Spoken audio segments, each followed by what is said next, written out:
କିଛି ରହିବ। ଏଥର ଯେ ଏମଏଲଏ ହେଲେ ସୁର ଭାଇଙ୍କୁ ଘୋର ଧୋକା ଦେଲେ।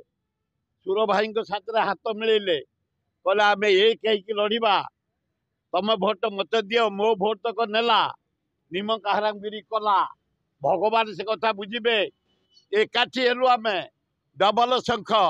ଆମେ 7,000 ଜଟଣୀ ନିର୍ବାଚନ ବଢିଲୁ, ଅଧିକା ପାଇଲୁ, ସେ କେମିତି 25,000 ପାଇଲେ। ଯଦି ସେଇ 15,000 ମିଶିଥାନ୍ତା ଆମେ ଜିତିଥାନ୍ତେ। ନିମକ ହାରାମଗିରି କିଛି ଖାତିର ନାହିଁ। ଜଗନ୍ନାଥ, ଆଲ୍ଲାହ, ଯୀଶୁ, ବୁଦ୍ଧ ୟାର ଜବାବ ଦେବେ। ସମୟକୁ ଅପେକ୍ଷା କର। ପାଣ୍ଡିଆନ କଣ କରିଛି କାହାର? ପାଣ୍ଡିଆ ତମ ସମସ୍ତଙ୍କର ରାସ୍ତାରେ ଯାଉଛ ତମେ ପିଇବା ପାଣି। ପାଣ୍ଡିଆନ ଯାହା କରି ତମ ପାଇଁ, ଓଡ଼ିଶାବାସୀଙ୍କ ପାଇଁ ଯାହା କରିଛି ବିରଳ। ମୁଁ 50 ବର୍ଷର ପ୍ରତିନିଧି।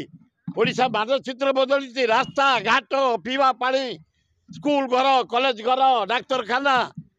ଖାଲି ଯେତେବେଳେ ଟିମଟା ହାରି ଯାଇଛି ଖାଲି ପାଣ୍ଡିଆନ। ଆଜି ପର୍ଯ୍ୟନ୍ତ କହୁନଥିଲ ପାଣ୍ଡିଆନ। ଏଗୁଡାକ ବଦନାମ କରିବାର ଗୋଟେ ଷଡ଼ଯନ୍ତ୍ର, ଗୋଟେ ବିପଦ ପଡିଛି। ଏଇଠି ଅଛି, କାହିଁ ବେକାର ଶୁଣୁଛ।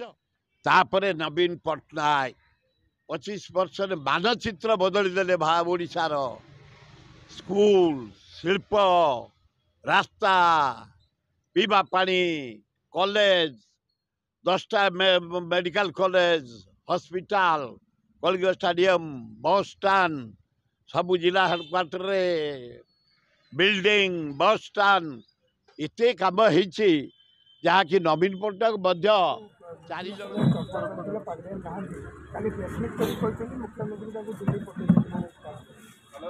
ଶୁଣ। ପାଣ୍ଡିଆନକୁ ଏତେ ଇମ୍ପୋର୍ଟାନ୍ସ ଦେଇକି ଆପଣମାନେ ମିଡ଼ିଆ ବେଶୀ ହିରୋ କରୁଛନ୍ତି। ତାକୁ ପ୍ରଚାରକୁ ଆଣି ମିଡ଼ିଆ ସେ ହେଇଗଲା ନମ୍ବର 1। ଇଏ ଗୋଟେ ସରକାର, ନବୀନ ସରକାରକୁ ବଦନାମ କରି ହଟେଇବା ପାଇଁ ବିଜେପି ଯେତେ ଷଡ଼ଯନ୍ତ୍ର କଲା, ଭାରତ ବର୍ଷ ଇତିହାସ ଲିପିବଦ୍ଧ ହେଇ ରହିବ। ମୋ ପୁଅକୁ ଦେଇଥିଲେ ଲୋକସଭା ମନ୍ମଥ ରାଉତରାୟକୁ, ଗୋଟେ ପ୍ରାଇମ ମିନିଷ୍ଟର। ପୃଥିବୀ ଇତିହାସରେ ଅଛି ଗୋଟେ ସଂସଦ ନିର୍ବାଚନ ମଣ୍ଡଳୀ 4 ଥର ପ୍ରାଇମ ମିନିଷ୍ଟର ଯିବ। ପୃଥିବୀ ଇତିହାସରେ ଅଛି, ଭାରତ ଇତିହାସରେ ଅଛି।